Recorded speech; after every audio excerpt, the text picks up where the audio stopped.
Hello everyone, this is part 2 video on electrolytic cells.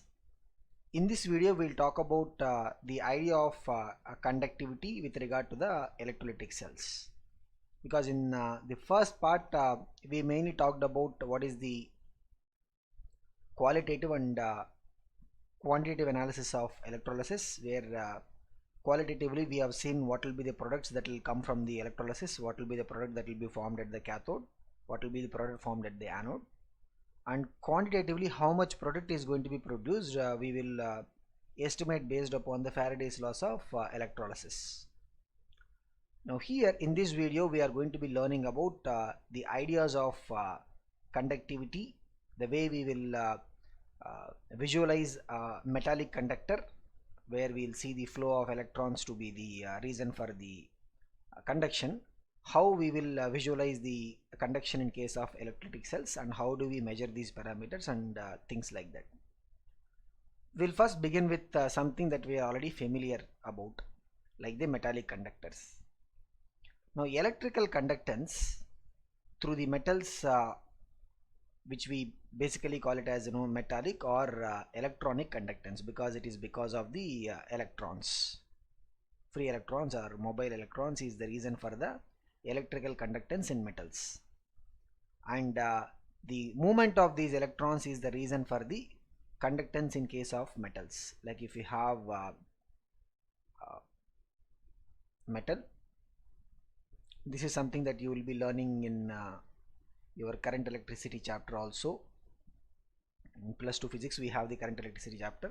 If you apply electric field through a conductor, then we'll see that the electrons will be moving in the opposite direction. So we'll talk about the conductance that will happen because of the movement of electrons. So current will be measured as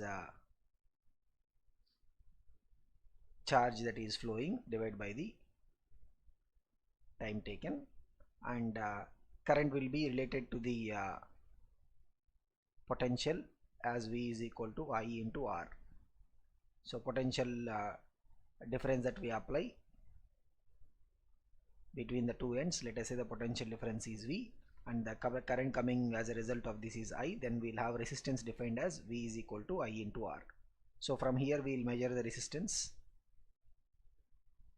So whichever materials that will satisfy this relation V is equal to IR, we will be calling them as ohmic resistors, and resistance of the particular metallic conductor will depend upon two parameters. One is the geometrical parameters, means the length and cross section area, length of the conductor and the cross section area, and the material property, which is what we will be calling as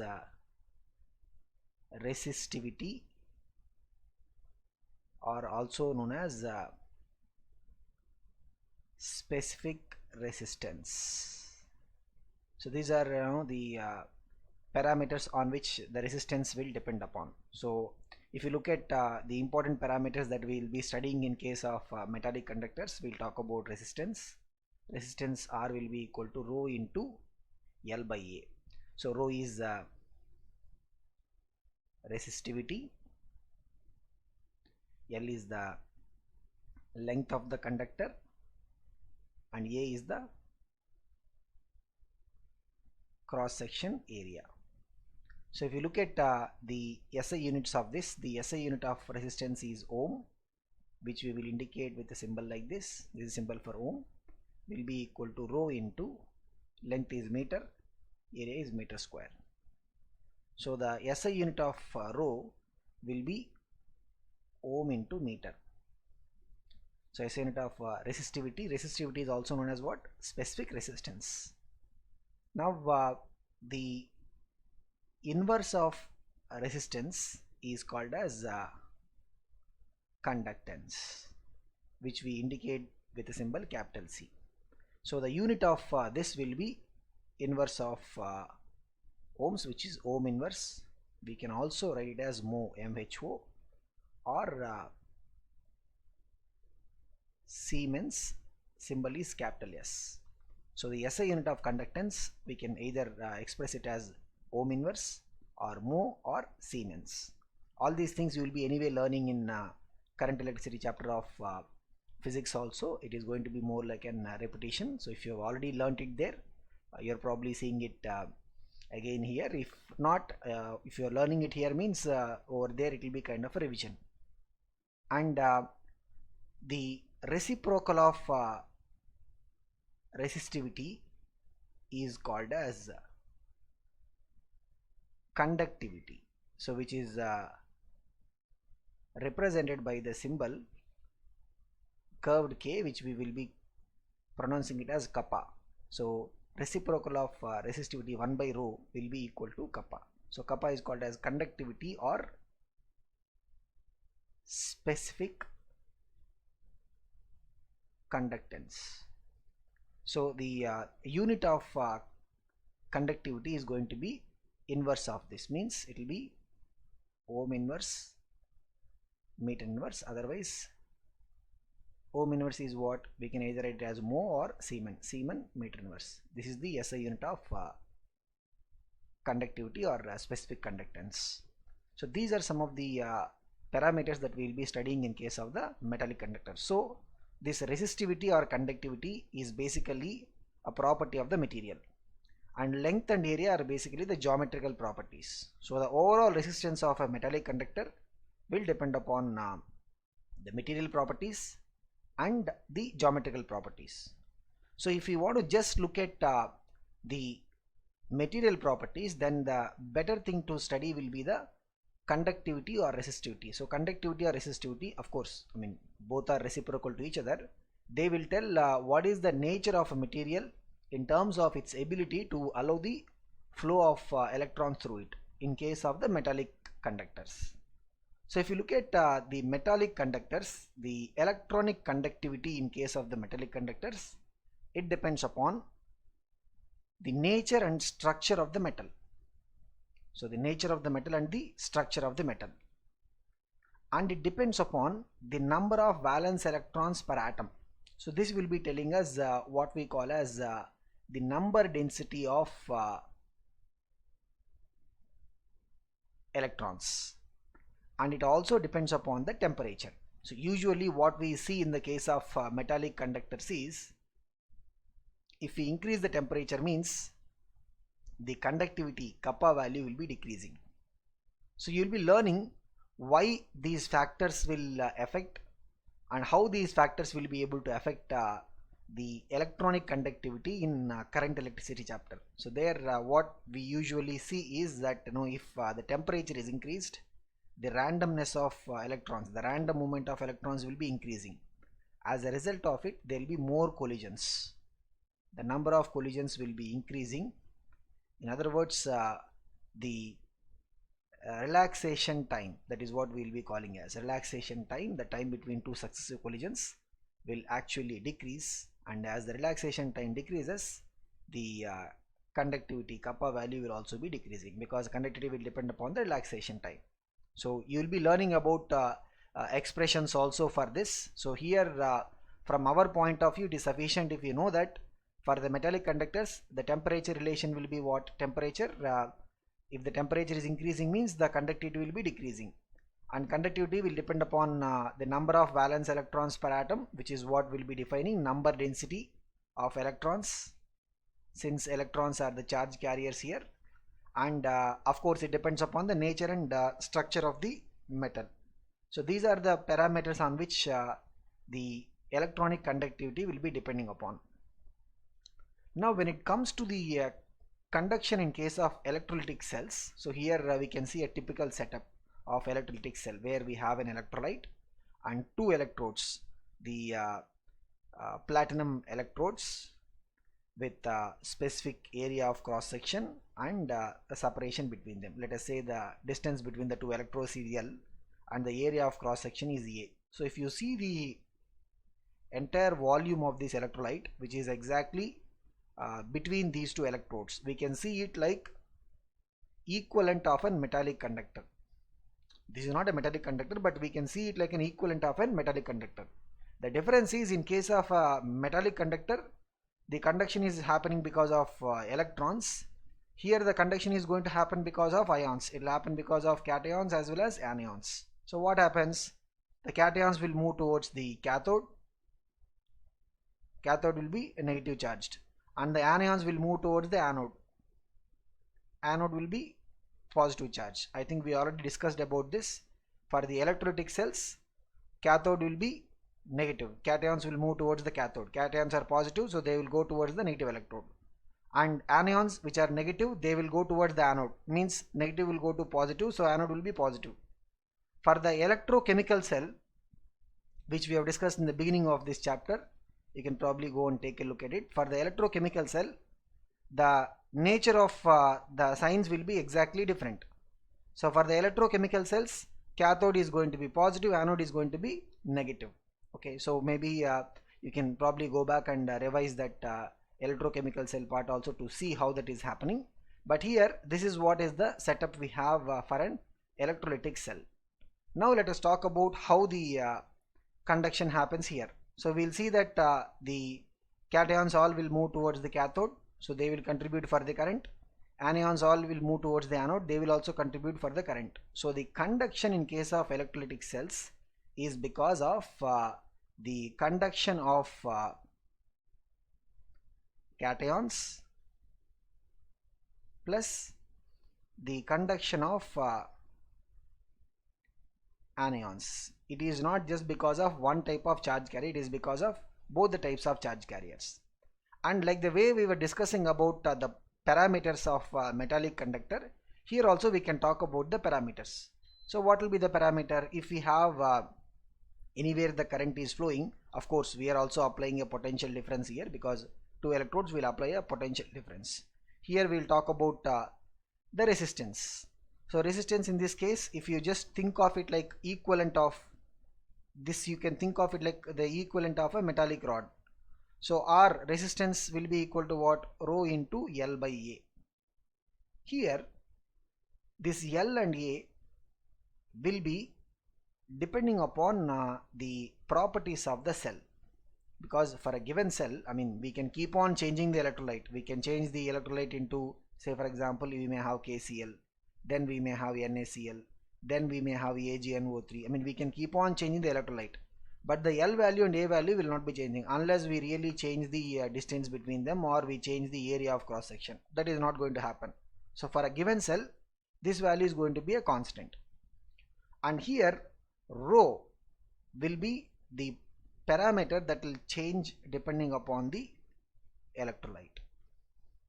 So if you look at in terms of the conductance and conductivity, so R can be written as what? 1 by C will be equal to 1 by kappa. K is what? Kappa into L by A. So we can have the relation in terms of the K. So K kappa will be equal to C into L by A. Kappa conductivity is equal to conductance into L by A. So the way we have talked about resistivity and conductivity, same way here also we can talk about the resistivity and conductivity. So resistivity and conductivity here will be a property of the electrolyte that is being kept inside the cell. Now we have mentioned when we have talked about the conductivity of the metallic conductor, that the conductivity will depend upon the nature of metal. It depends upon number of valence electrons, because that will tell what is the number of charge carriers, and it depends upon the temperature. So these are the three main factors on which we said the conductivity of the metals will be depending upon. Now on what factors the conductivity of the electrolytic cell will depend upon? So if you look at the conductivity of electrolytic cell, it is coming because of the ions of the electrolyte. So the conductivity value will be depending upon the nature of the electrolyte. It depends on the size of the ions produced and their solvation, because if we have say for example a small size ion, then small size ions will be able to move faster.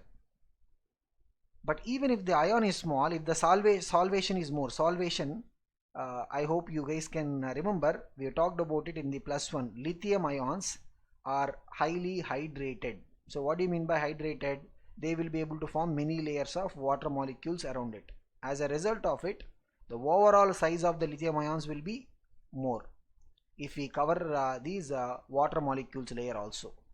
So the mobility of the ions will depend upon size of the ions and the solvation, and it depends upon the nature of the solvent and its viscosity, because if you have a more viscous solvent means the mobility of the ions will be less, and conductivity will depend upon the concentration of the electrolyte. This we will see after some time. We will discuss about this separately. I think we will discuss about this in the next part of the video, but we will see how concentration will be able to affect the conductivity of the electrolyte. And temperature, the difference here will be, in case of metals, what we saw was increasing temperature was reducing conductivity. That is the characteristic nature of the metals. But in case of this electrolytes, increasing temperature will increase the conductivity. Why? What happens is, because if you increase the temperature, you have the electrolyte particle, it becomes easy for the electrolyte to divide into cations and anions. So the dissociation of the electrolyte will be increased as a result of the more energy. So thereby, generally what is observed is, increasing temperature will be able to increase the conductivity. So this is how the conductivity of an electrolytic cell will depend upon.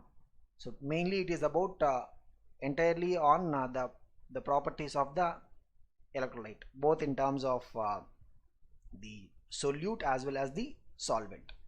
Because if you have a solution, right, then both the things will come into picture, solute properties as well as the solvent properties.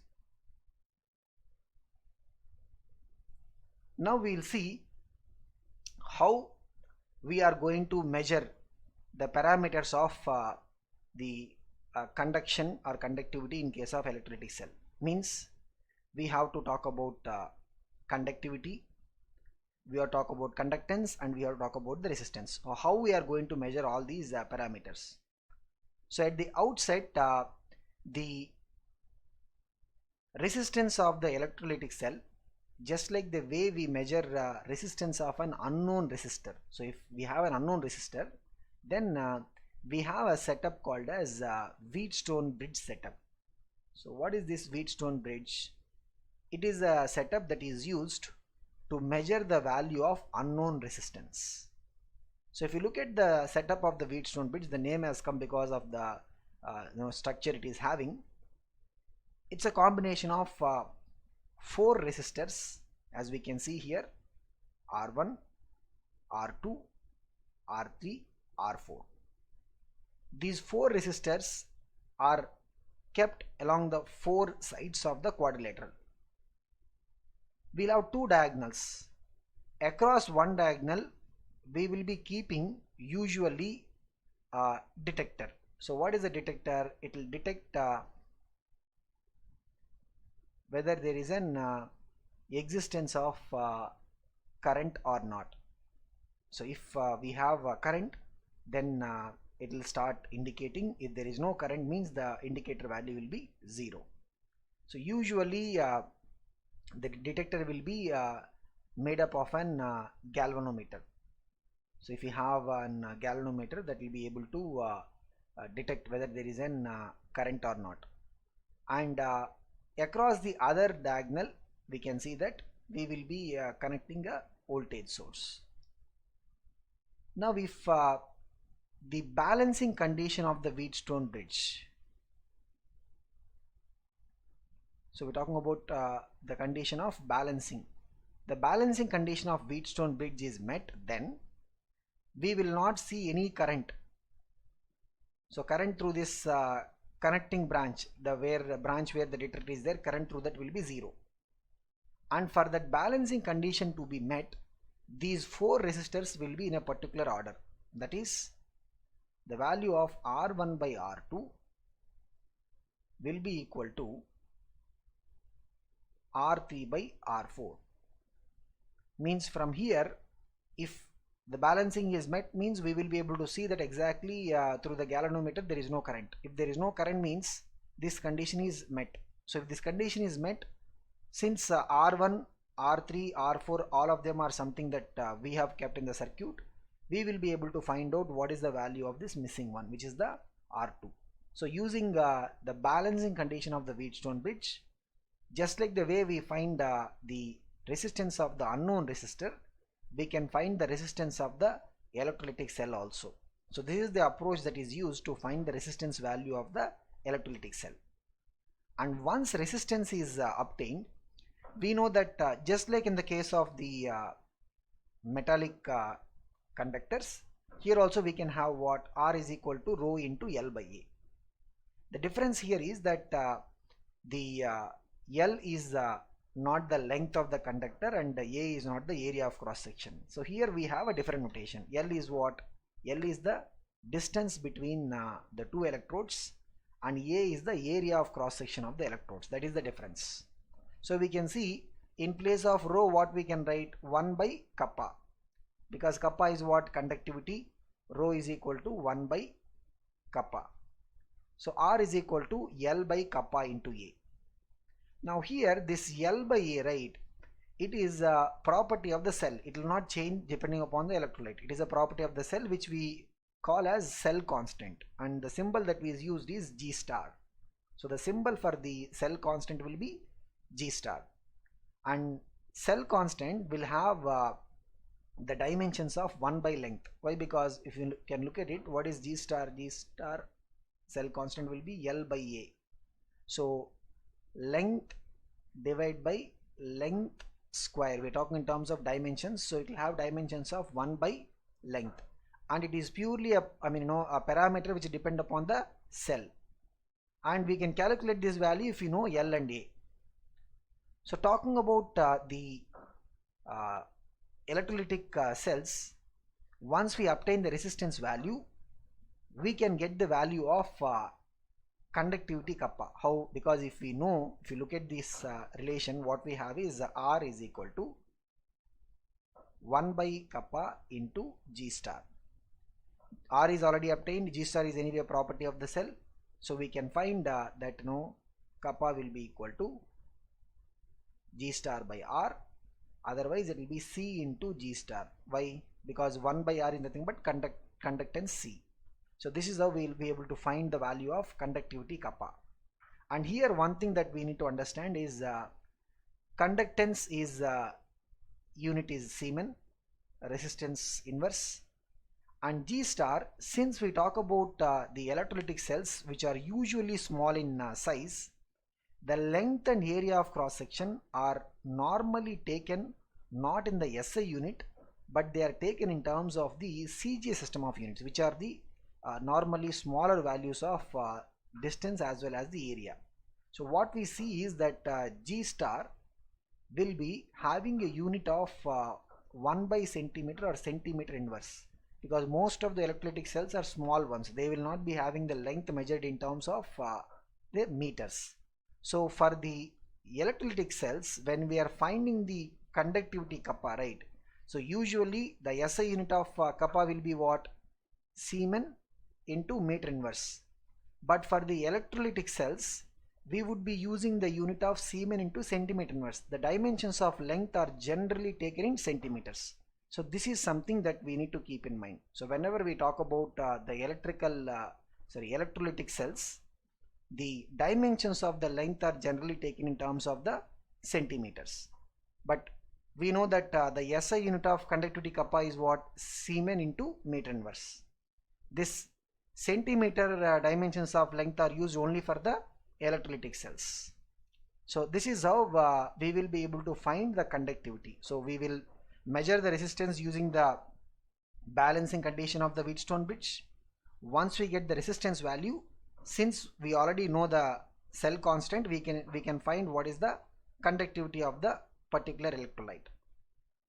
And if we just try to compare the conductivity values, the metallic substances, usually the metals, we can see they are all having very high values. Like sodium is having 2.1 in 10 power 3, copper 5.9 in 10 power 3, silver 6.2 in 10 power 3.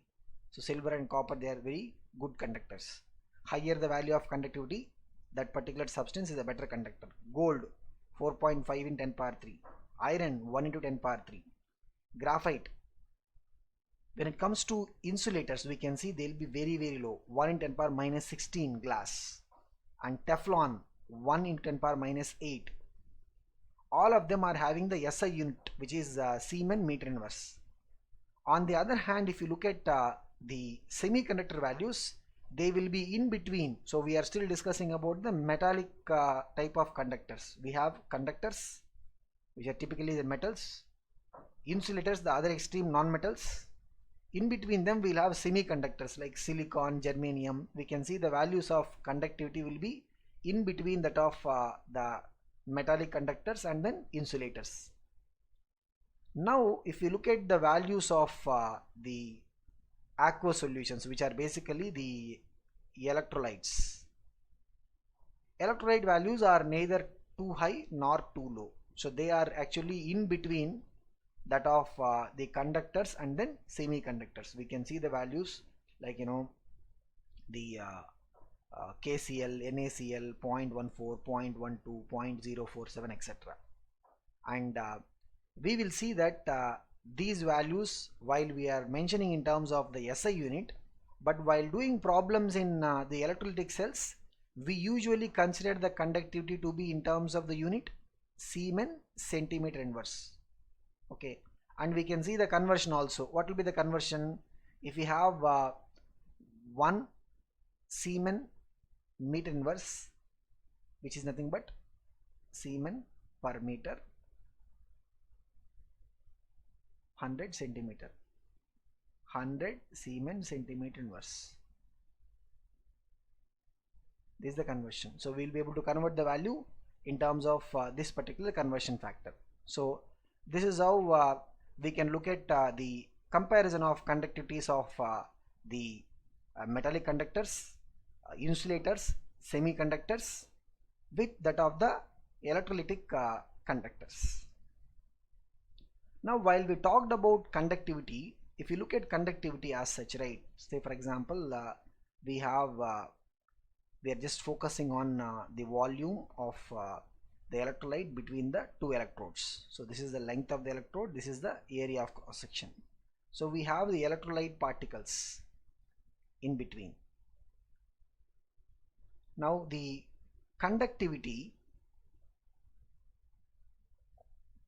obviously depends upon number of ions, which means it depends upon concentration of particles.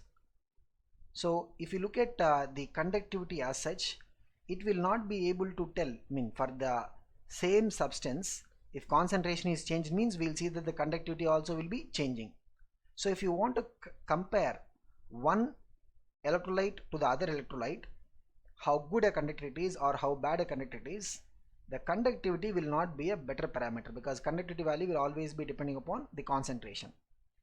So a better parameter to compare how one electrolyte is in terms of conductivity vis-a-vis the other electrolyte is if we consider exactly similar quantities of particles, which means, let us say for example, we have two identical cells and we look at just equal number of electrolyte particles. So let us say for example, here we will consider 1 mole and here also we will consider 1 mole of electrolyte particles, and we compare the conductivity of 1 mole of particles of this electrolyte with the conductivity of 1 mole of electrolyte particles from that electrolyte, and that is what we will be calling as molar conductivity. So molar conductivity is nothing but what? The conductivity of 1 mole of electrolyte particles. Similarly, we have one more term called as equivalent conductivity. So if we consider the electrolyte which is equal to 1 equivalent, that much amount of electrolyte, here also we consider electrolyte which is equal to 1 equivalent of the electrolyte. I guess you can recall what is the equivalent concept. In liquid solution chapter also we discussed about it. 1 equivalent means that much mass of the electrolyte which can exchange 1 mole of electrons. That is what we call as the equivalent weight of a substance. 1 equivalent of an electrolyte means this on dissociation can exchange 1 mole of electrons. So if we compare these two values, then that particular conductivity is what we call as equivalent conductivity. So molar conductivity is conductivity coming from exactly 1 mole of electrolyte particles. Equivalent conductivity is conductivity coming from exactly 1 equivalent of the electrolyte. So these are better parameters to compare the conductivity values of two different electrolytes. So how we are going to get the values? Both molar conductivity and equivalent conductivity, they are related to the conductivity or specific conductance. Both of them are related to conductivity or specific conductance. How they are related? Molar conductivity, generally we will indicate this with an symbol lambda m. So lambda m will be conductivity kappa. So in case of electrolytic cells, we already discussed about it. This will be having a unit of Siemens centimeter inverse into volume of the solution. So we have to multiply the kappa value with volume of solution in centimeter cube. Why centimeter cube? Because this kappa is in centimeter unit. Volume of the solution in centimeter cube that contains 1 mole of electrolyte. So this is how we are going to find the molar conductivity. So what is molar conductivity? Conductivity value multiplied by volume of the solution in centimeter cube. Why centimeter cube we are saying? Because kappa is having a distance unit of centimeter. So here also we have to multiply the volume of the solution in centimeter cube that contains 1 mole of electrolyte. Now as a result of it, the unit of molar conductivity will be what? Siemens centimeter square, because centimeter inverse into centimeter cube. Overall it will be what? Siemens into centimeter square. That will be the unit of lambda m. Now let us see how we are going to find this value. What is this value? Volume of the solution in centimeter cube that contains 1 mole of electrolyte. Now if you see the molar concentration C, what is molar concentration? Molar concentration C will be equal to, what is C? C is nothing but number of moles present in 1 liter of the solution. So if we take 1 by C, 1 by C will give volume in liter that contains 1 mole. Because if, say for example, we will say that molarity or molar concentration is 1, means 1 mole is present in 1 liter. So what will be the volume? It will be 1 by C, which is 1. If I say that the molar concentration is 2, means what? 2 moles is present in 1 liter. So how much will be the volume in liter that contains 1 mole? 1 by 2 liters. If I say that the molar concentration is 4 moles per liter, volume that contains 1 liter will be what? 1 by 4. So this will give us, 1 by C will give us what is the volume in liter that contains 1 mole of the electrolyte. We are requiring the volume in centimeter cube, means we have to multiply this by 1000. So 1 by C into 1000. Remember the C is what? Molar concentration.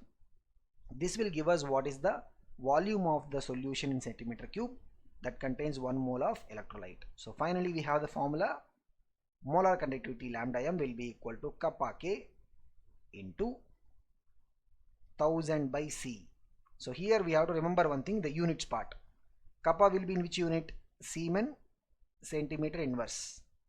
The C should be in what? Molar unit. I mean, that's why the 1000 is also coming.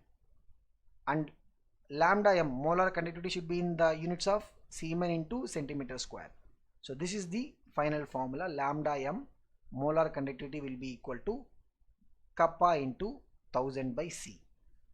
So this conversion is by considering the units of the kappa and the molar concentration.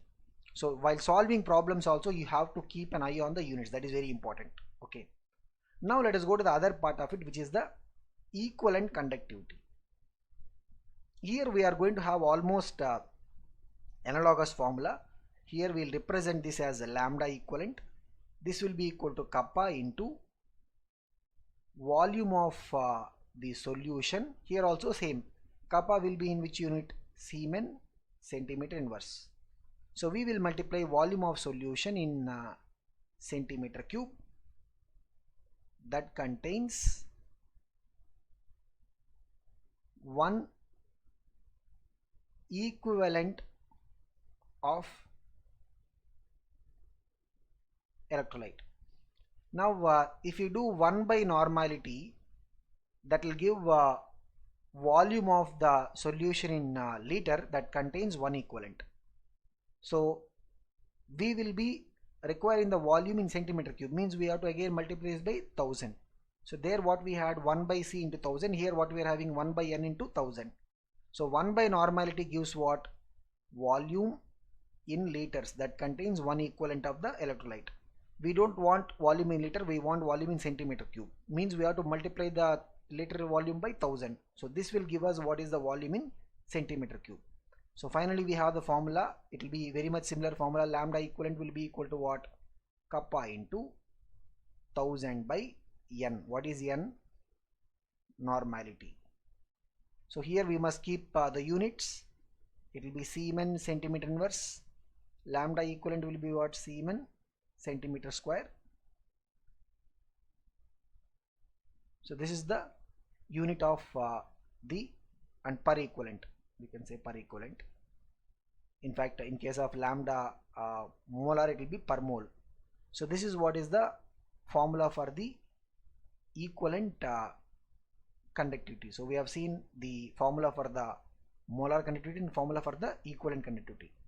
And here we can even quickly take a look at the correlation between them. We know that the molar concentration or molarity and normality are related. How they are related? Normality N will be equal to molar concentration C or molarity into Z. Z is what? Valency factor. So using that we can also relate the lambda equivalent and lambda molarity. So just to see this, in case of this formula, right, what we can write is lambda equivalent is equal to what? Kappa into 1000 by, in case of normality, what we can write? C into Z. So this entire thing is what? Lambda m. So what we'll have is lambda equivalent is equal to lambda m by Z. In other words, lambda m will be equal to what? Z into lambda equivalent. So equivalent conductivity multiplied by the valency factor will be equal to what? Molar conductivity. So this is how we can look at the conversion between the equivalent conductivity and molar conductivity.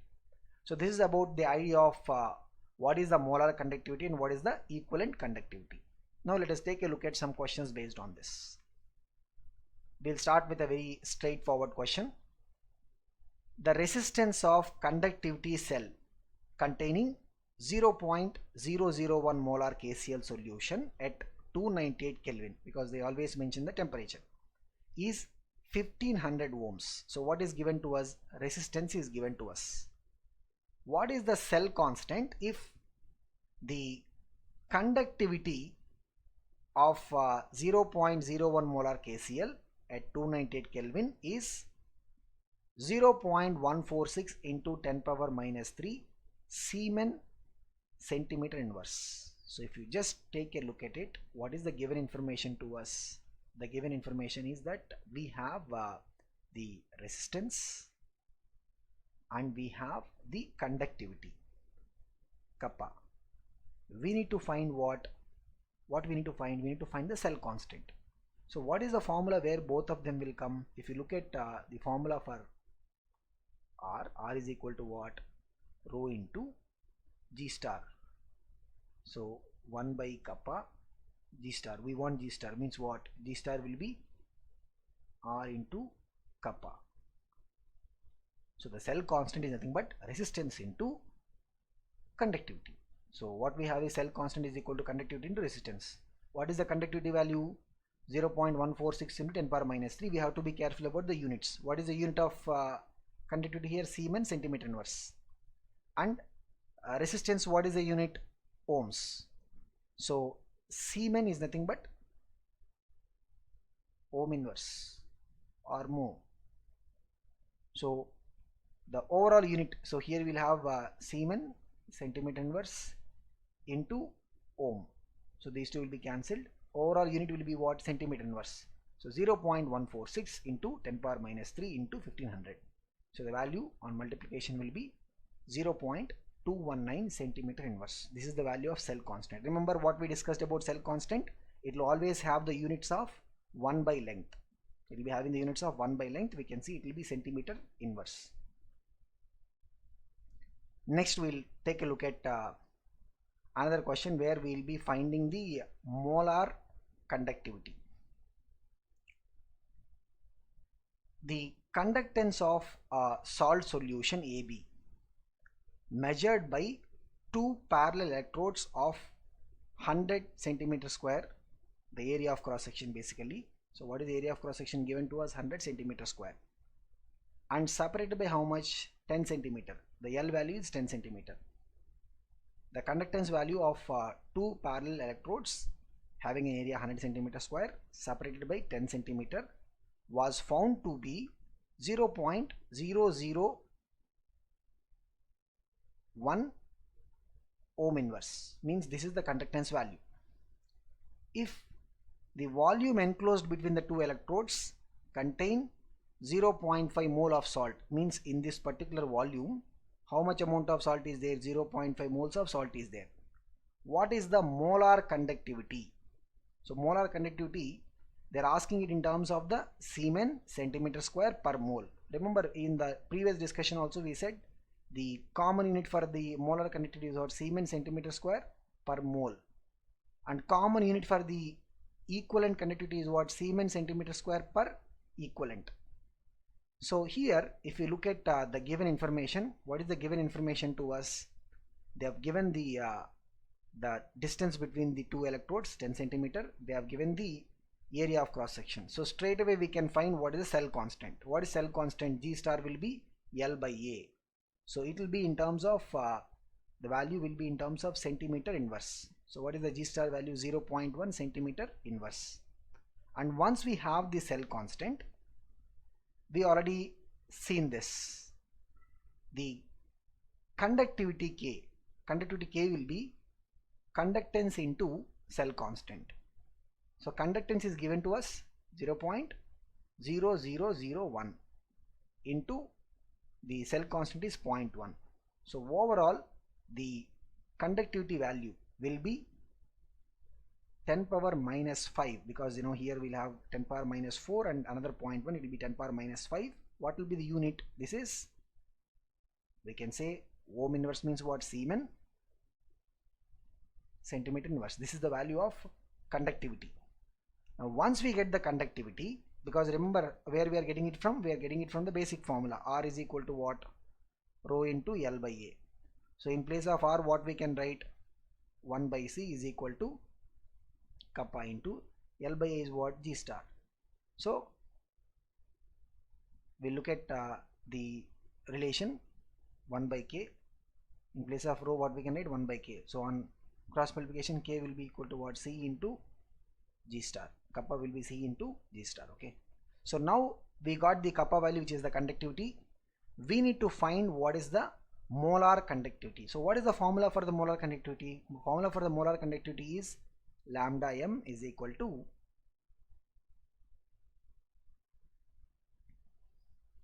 kappa into 1000 by molarity. So here the volume between the two electrodes is how much? 10 centimeter into 100 centimeter square. So the volume is what? 10 into 100 is how much? Volume is 1000 centimeter cube, which is 1 liter. How many moles are present there? 0.5 moles, which means the molarity, what is the molarity? Number of moles present in 1 liter, which is 0.5 only. The molar concentration is 0.5. So all we have to do is just go and substitute in the formula. So what is the formula? Lambda m is equal to kappa into 1000 by molarity. So what is the answer? Kappa is what? Either we can use 10 power minus 5 or we'll just keep it as it is. 0.1 into 0.0001 into the 1000 divided by 0.5. And if you do the multiplication, the value of lambda m will be coming as 0.02, and remember the units.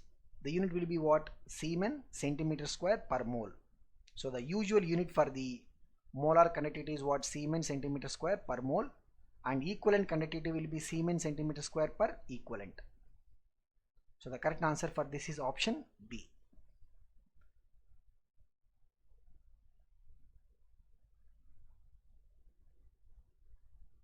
We'll go to the next question. 0.5 normal solution. So here they are giving the normality. Here they are basically giving the normality. 0.5 normal solution of a salt placed between two platinum electrodes 2 centimeter apart, means this is the L value, and area of cross section 4 square centimeter, means this is the area, A value. A value is how much given to us? 4 centimeter square. Has a resistance of 25 ohms, means R is also given. Calculate the equivalent conductance of the solution. So we need to find what? Lambda equivalent. And from the given information, what do we have? We can first, whether it is the lambda m calculation or lambda equivalent calculation, first thing we need to find is what? Kappa, because from the kappa value only we can find these two values. So kappa specific conductance, remember kappa can be called either as specific conductance or conductivity. Kappa will be equal to what? Conductance into cell constant. Conductance is what? 1 by R. So resistance is given as 25, so 1 by 25 into cell constant will be what? L is 2 centimeter divided by 4 centimeter square. So the value of kappa will be 1 by 25 into 2 by 4. So 1 by 2, 1 by 50 will be what? 0.02. So 0.02 ohm inverse centimeter inverse. We can also write it as what? 0.02 Siemens centimeter inverse. Okay. So this is the value of kappa. Once we get the value of kappa, what is the lambda equivalent value? Lambda equivalent value is nothing but specific conductance kappa into 1000 by normality.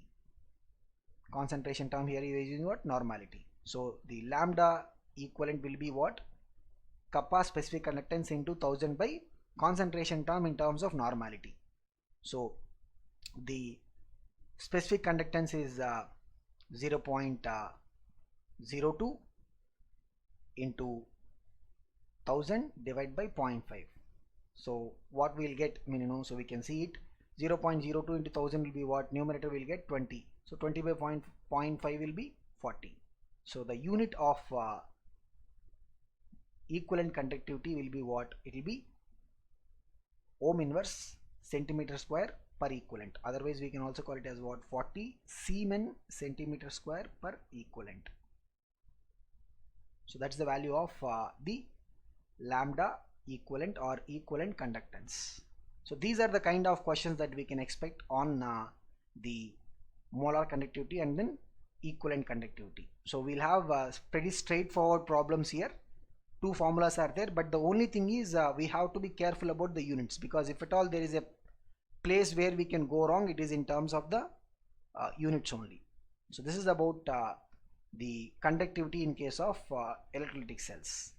Now in the next part of the video, this is not over yet, we have a continuation to that. In the next part of the video, we are going to see how or in what factors the conductivity, molar conductivity and equivalent conductivity, what are the factors on which these things will depend upon. And we have a very important law that is related to these conductivities, which is called as Kohlrausch law. Even in competitive examinations we do get some questions. We've even got some questions on the Kohlrausch law and the applications of the Kohlrausch law. So that is what we are going to be covering in the next part of the video.